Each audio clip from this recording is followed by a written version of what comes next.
Who is the most evil person you've ever met? My school friend's stepdad. He was violent even when friends visited her. One time he threatened us all, my friend, her sisters, and her mom, with a huge knife. Luckily, we were able to leave the apartment unharmed. When she was 14, it came out that he had sexually abused her for 2 years. That man is a fucking monster, and I hope he'll burn in hell. The bastard is out of jail already thanks to my country's shitty justice system. Reply: I hope he gets impaled by the dullest spear ever. I hope he drowns. I hope he suffers. Give your friend a hug from me, man. They deserve it. I worked a 2-day gig at a prison a few years ago. One of the prisoners was a really nice and polite guy around my age, and we chatted about fantasy books. It turned out we had pretty much the same taste. Out of curiosity, I Googled his name later. It turns out he was in prison for molesting 9-year-olds and possession of child pornography. I knew a youth pastor who sexually assaulted his own child and multiple members of his various youth groups over the years. He was charming and charismatic, great at playing the part, and put on such a good act that no one ever suspected him. A rumor even got out that he had been caught behaving inappropriately with a youth group member, and everyone disregarded it as untrue, especially as he was suddenly actively moving himself and his family out of state. He has, to this day, still never seen a consequence of his actions, aside from being cut out of one of his children's lives. He was my father, and I am his first victim. Reply: I'm really glad that you survived and are here to tell your story. A South African ex-police officer. He boasted about killing suspects by dropping them out of helicopters over the sea or shooting them point blank when they were caught instead of arresting them. I had a violently abusive ex. Shockingly, it wasn't him. It was his mother. The first time he started to beat me, I tried to leave his house, but his mother blocked the door and wouldn't let me out. She wanted me to take it and see what he's really like. She literally barricaded every exit. She could have just warned me about what he was like. But now I know why he turned out the way he did. And she was known locally for being so charitable and wonderful. That woman was an evil cunt. It turns out she harassed a girl before me, who managed to escape, to the point where she had to move away. I'm glad she's dead. I only wish the world had gotten to see who she really was instead of the local celebrations of a pure soul. My evil stepmother, who is now dead. I've often thought I should probably travel 2,000 plus miles to put a stake through her heart, just to make sure, though.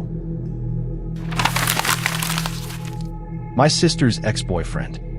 He was abusive to her, stabbed my cousin in an attempt to kill her for not sharing her beer, tried to kill me, and would have sold my nieces to anyone if given enough money. The last thing he did was write my sister a letter saying he forgave her for not being there to take the blame for him having drugs in a halfway house in a different town.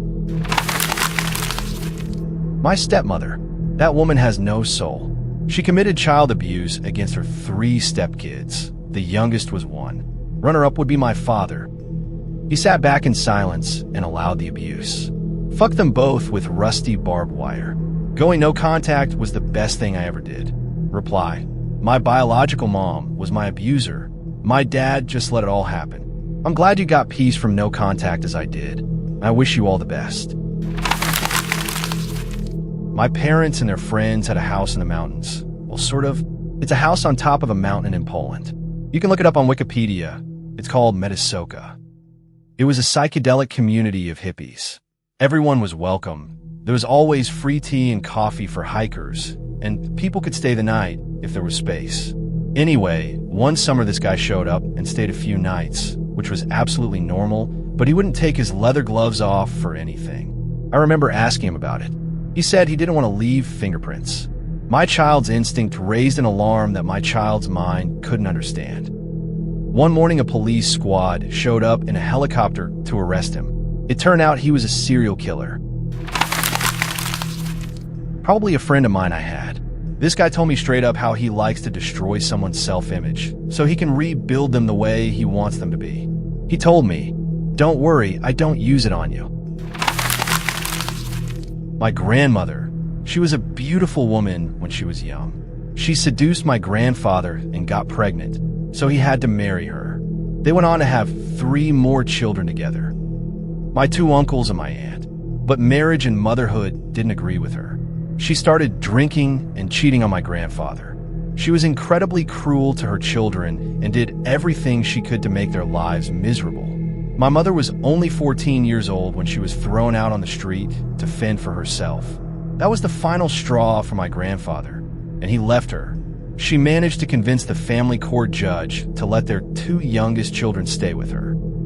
My uncle left as soon as he turned 18, but my aunt had had her entire personality destroyed by my grandmother's constant bullying and verbal abuse. My grandmother even went so far as to have her declared legally incompetent in court and got herself appointed as her legal guardian. She lived off of my aunt's disability check for years. The only time I ever met her and my aunt was at my grandfather's funeral. At that point, my aunt would have been in her early 40s, but she dressed like a much older woman, wouldn't speak unless someone spoke to her first, asked permission to use the bathroom at my mom's place, and didn't eat or drink without asking my grandmother's permission first. When my grandmother finally died, my aunt had to go live in a group home because she had 0 life skills. She didn't know how to cook, had never held a job, had never had her own bank account, didn't know how to pay bills or shop for groceries. Her social skills were also practically non-existent since my grandmother had kept her isolated at home and never allowed her to make friends. After a few years in the group home, she was finally able to move into her own place and get a part-time job. She got 3 years of freedom, and then she was diagnosed with cancer, an aggressive form of breast cancer. And she passed away 6 months later. My cousin. She's basically a black widow without the murder. She's ruined the lives of multiple men, cheats them out of their money one way or another, and then disappears. She also turned my entire extended family against my dad because he called her out on her bullshit and literal crimes. She's a lying, conniving, thieving bitch. My mother. No, Mom. When your dogs are sick, you don't have them unnecessarily put down because you're bored of them and want new ones. And when a dog dies in the house, you get it buried or cremated. You don't leave it there to rot for a year. And when your house is so dirty it's deemed a biohazard, you don't secretly take back your children that you've lost custody of to force them to continue living in filth. I could go on, but it would take me months. A psychiatrist who over-medicated me until I went completely manic. He kept adding medications until I was on 400 milligrams of Fexor, 50 milligrams Celexa, and 6 clonazepam pills a day. I had no idea what I was doing and destroyed every relationship until I was locked in a hospital. Then he took me off everything cold turkey. It turned out he was eventually fired or quit because he was ruining lives. I have basically no memory of what I did for over a year, and I ruined close relationships and my reputation permanently. I had a friend who would go to the store and put things in his pockets, then wait for a black family to walk to the door before he'd try to leave. When the detector went off and security came, they'd stop the black family and my friend would walk out the door with what he stole. His justification was, I didn't make the world racist. I'm just punishing the store for it.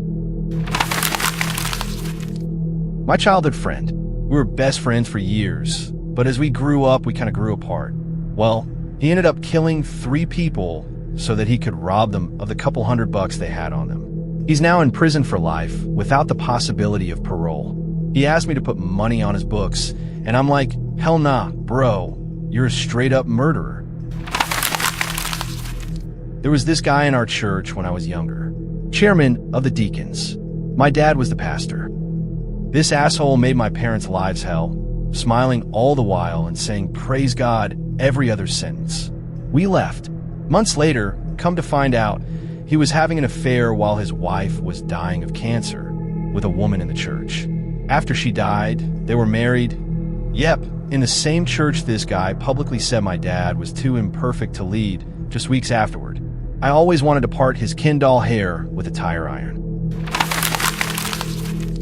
I was an investigator years ago and had to talk for a long time with a man in prison for multiple rape/murders with bodies still missing. I eventually got him to admit to some bodies by convincing him I could get him moved to a less secure facility near his mom. The guy was gleeful to talk with someone who was listening, and I had to develop rapport with him, so I engaged as though it was impressive. I lied to get him to tell us the locations, and when he found out, he killed himself. Hard job, but that man naming me in a suicide note was a point of pride.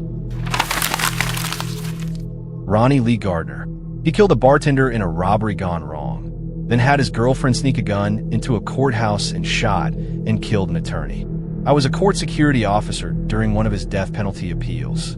I didn't technically meet him, but I was in court with him. That man just radiated evil. I know a guy who murdered his girlfriend and chopped her up because she found out he was actually married to my friend and had a kid and another on the way. He's in prison now. My rapist, also known as my cousin, my dad's nephew. When I was 10, my dad committed suicide in the house my mom, siblings, and I used to live in. My mom made us leave him. He was like a best friend to me, taught me how to skateboard, was funny, and accepted me for who I was. My only hope now was my cousin. Let's call him Richard. Richard and I have been best friends since I was born. He was 3 years older, and he was the only person I thought could help me. I slept over at his house the night before my dad's funeral with my younger brother. I was raped that night by him while my brother slept right next to us. The next day, I was traumatized, and it didn't help that it was my dad's funeral. Richard comes up to me and hugs me, acting like he didn't do anything. Then he says to me, "If you tell anyone, I'll kill myself just like how your dad did. It would be all your fault." And for the next 4 years, Richard sexually abused me.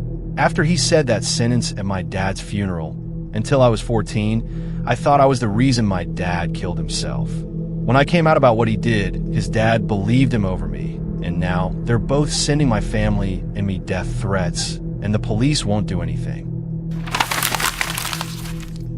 Hands down, the mother of one of the girls that bullied me when I was a child.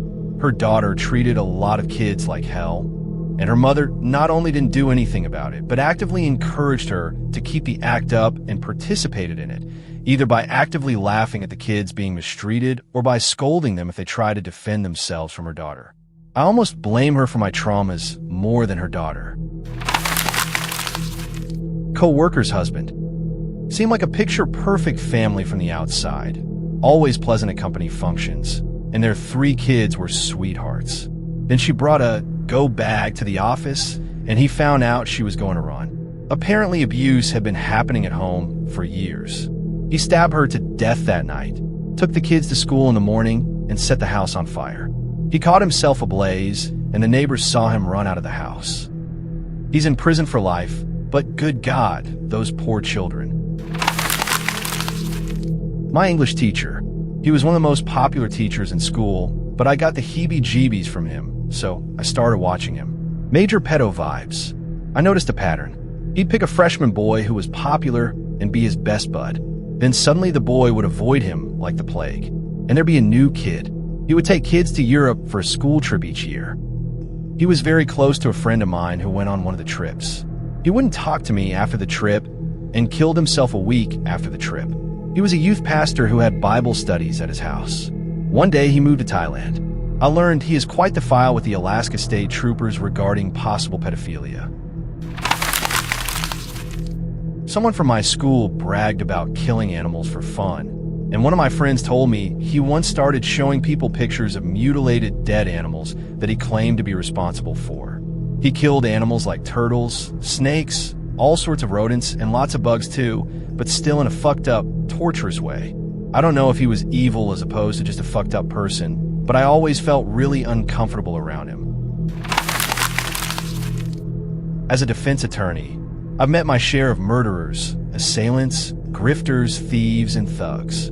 The one who sticks in my brain, who I think about at least once a week and shudder, who just makes my skin crawl knowing that this is someone who walks the same earth as me and my loved ones, was a guy who sexually abused his fiancée's 7-year-old daughter.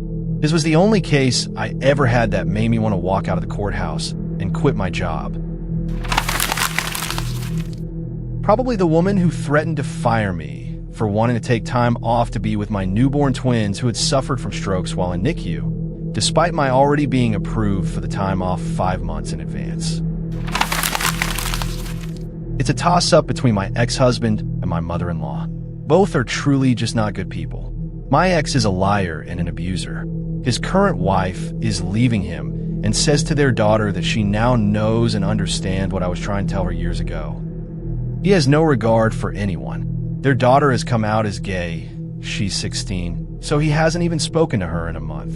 Their daughter says there are many times the police should have been called on him. He's one of those ones that'll hit the wall next to you, leaving holes, shake you, and say it didn't happen or that you made him do it, or my favorite, that he loves you so much he got that mad. He's also a cheater, got someone else pregnant while we were married. He's got 5 kids across 3 baby moms that we know of. My mother-in-law is hugely manipulative and a bigot. She's terrible. Gary Ridgway. Back when all the Green River Killer stuff was actively happening, bodies were being found pretty close to where I was living. As close as a quarter mile away.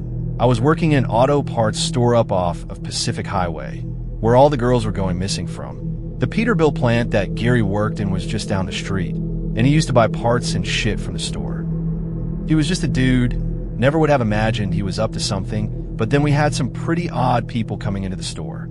As an aside, during spring break my senior year of high school, me and a handful of friends were camping up in the Greenwater area and noticed this truck come up a little ways from where we were camping around dusk. Truck stayed for a bit, then left, and we went on with our partying. They found a body up there a few weeks later.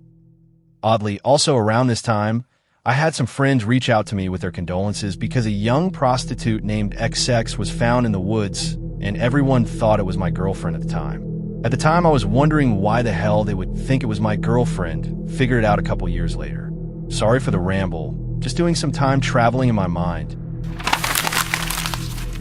My grandfather, horrifically abusive to my father and his brothers. Beat my dad within an inch of his life with a 2x4. Would leave them out on the porch in Canadian winter weather in the middle of the night after waking them up so that he could yell at and abuse my grandmother. Had plenty of affairs and left my grandmother to care for her boys alone constantly. Raped several of my cousins and had CP on his computer. My dad is and always has been an amazing father. He said he wanted to give us everything his dad never gave him. When my grandfather died, I was ecstatic. I'm honestly not even sure he had more than 2 people at his funeral. My dad ended up becoming heavily addicted to alcohol and drugs, but he's over 31 years sober now. His brother died of a crack cocaine OD, and the other brother had a lifelong alcohol dependency, which led to health issues, and he had a heart attack shoveling snow during a massive snowstorm we had. The evil of my grandfather has had a ripple effect throughout my entire family. Sometimes I feel like murder is really not the worst thing you can do to a person. He left a mess that my family has been cleaning up their whole lives, spiritually, mentally, and emotionally. Did I mention I'm glad he's dead? Right in hell, motherfucker. Kid who bullied me for a while in middle school got the death penalty for a triple murder years later. My stepbrother's kid is apparently out of prison now, but he's a sorry little piece of garbage, and his grandmother, my dad's third wife, was his chief enabler. Meth head, thief, hooligan, etc. I have it on good authority he abused his younger brother, and I suspect, but I cannot prove he did some other things. Those people are completely out of our lives, but I really hate threads like this. It condenses and summarizes how much evil there is in the world to the exclusion of good and decent people.